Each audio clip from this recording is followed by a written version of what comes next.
Ever heard of the term gateway whiskey? Well, here's a gateway scotch for those who may be more partial to cocktails or bourbon.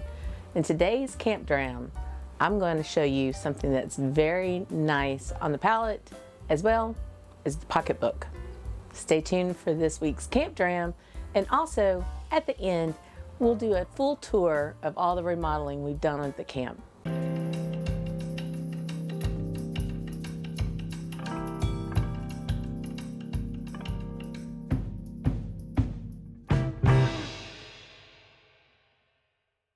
I'm Leanne, and this is Scotch on the Bayou, where we celebrate the wonders of Scotch whiskey and the flavor of life in Louisiana. We're back at the camp, and I'm coming to you today from the back porch. We'll give a full tour of the camp after this review. We had a devastating flood, and we basically had to gut the whole place. Today, I'm going to give you a tour of that.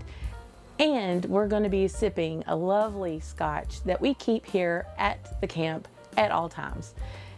It's good, it's reliable, you don't have to think about it a whole lot, and I wanted to share it in today's Camp Dram. Now, this selection was also part of my beginning whiskey suggestions in that video, and I'll have a link to that in the description below. But this particular distillery, it's a Highland distillery, and they just really put out great stuff. Their entire core range is solid. There's not a bottle of their core range, or really even some of their limited that I've had, that I would not want on my bar. And that distillery is Glenmorangie. And yes, Morangie, as in orangey. That's a fun thing to try to say fast. Glenmorangie.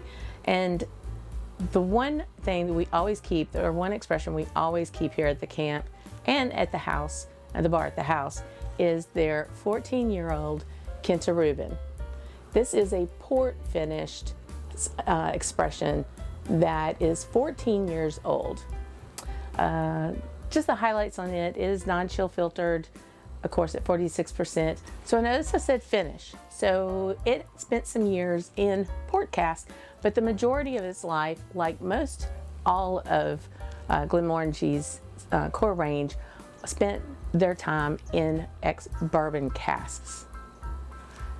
I call this a gateway whiskey because it helps bridge the gap between those who have an idea that they don't really like Scotch, or Scotch kind of scares them. It, because of definition of that sweet wine, port wine finish, it lends itself to a sweeter palate. So those who are coming from the bourbon world, or even those that prefer a cocktail, this is a really good way, that gateway into Scotch, that they may enjoy right off the bat. So when you take a look at it, port, red wine, you're really going to pick that up in the color. There's almost a rusty type golden nature to it. It's somewhat viscous. It's not really hanging on the glass a whole lot, but it's having fun in the glass right now, that's for sure. On the first whiff, you definitely do get that winey tinge, kind of a tanniny red wine dryness smell to it, grapey, kind of some vanillas, and the orange. I think Glenmorangie has a lot of orange taste to their expressions. The port is a very sweet wine, and not something you're going to drink every day at the table like a Cabernet or a Pinot Noir or Merlot. But you get that winey, tanniny sense from not only the nose but the palate. With it being sweeter, it may have more of a draw for those who are used to bourbon or mixed cocktails. And if those folks have tried Scotch before, and maybe, you know, it was a Highland that was strictly bourbon matured and not really on the sweet side, or if they went straight to an Isla and got a big dose of peat or smoke, I think some people kind of get in their idea in their head that, you know, Scotch isn't for them. But that's where I would say try one of the sweeter side Scotches. Something like a sherry matured, heavily sherry matured expression, or something with a wine finish like this port finished Quinta Ruban. So on the palate, you're getting a lot of juicy fruits and a bit of cinnamony type, barely heat on the back end. The finish is still somewhat sweet. It's dry, like a wine type dryness. And then it's just a little hint of heat. At 46% ABV, this is not a really hot alcohol-induced, flavor. It's quite easy to drink, so keep that in mind as it goes along with the sweetness, that this can go down pretty fast if you're not careful. But that's one of the main reasons we have it here at the camp, because we don't necessarily want to, bring out like a unicorn bottle every time we come down here. We have certain staple bottles here at the camp, and this is our number one go-to. It's when we just really want something to just chill, go out to the dock, watch the birds. It's just a nice way to sit back and relax and not fuss over your dram, but really, really enjoy it. They're a really good value, and you're getting an age statement for 10, 12, or 14 years. You're also getting non-chill filtered and a nice 46% ABV.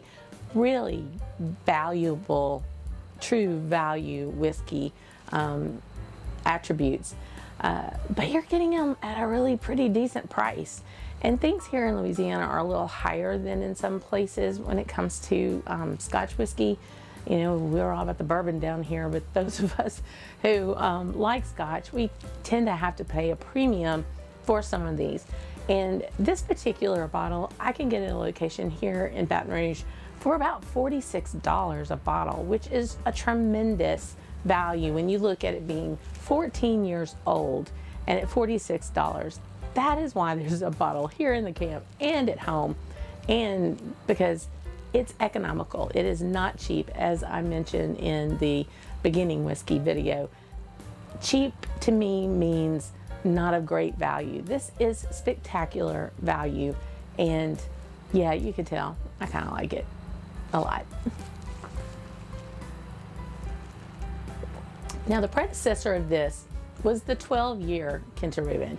It came in a black box, whereas this one is in a hunter dark green box. If you find an old dusty of that 12, grab it. It's a slightly different taste. I mean, there's 2 more years on this, and there's a big controversy as to whether or not, as in all things, is the 12 better, is the 14 better? I say, if you can find either one of them, grab it. And now I want to take you on a tour. Welcome to the camp, Camp Sanguine, which means cheerfulness in times of strife, the perfect name for our little getaway. It's located west of Baton Rouge on the edge of the Atchafalaya Basin. I love the tall cypress trees with Spanish moss. The house is quite simple, wood frame, and only 425 square feet. The screened-in front porch is a favorite place to hang out and enjoy a dram.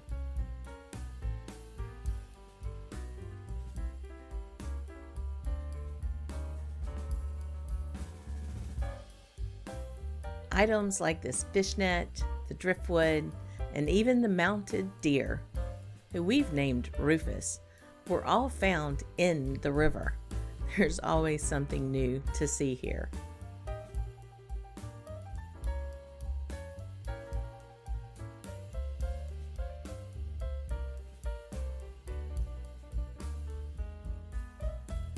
It truly is our happy place. From the front door, you see just about everything, as the camp is basically one open space with living and dining areas and the kitchen. There's a bedroom and a bath as well. After the flood in 2021, we had to pull everything out as water rose up under the house enough to flood the floor and work its way into the walls. We installed new paneling, painted the walls Brooklady blue, and added new flooring, which I put down myself. Space is at a premium, so the corner makes a perfect place for the bar to hold those staple bottles we love to keep at the camp. Nothing too fussy, but enough variety to keep it interesting. The kitchen is the perfect size to cook up some jambalaya, gumbo, or a sauce piquant.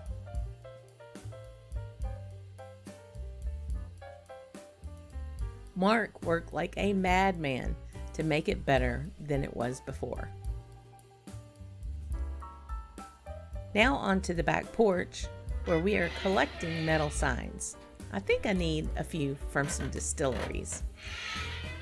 The porch faces the swamp and the river, and sometimes we just like to sit here and watch the wildlife.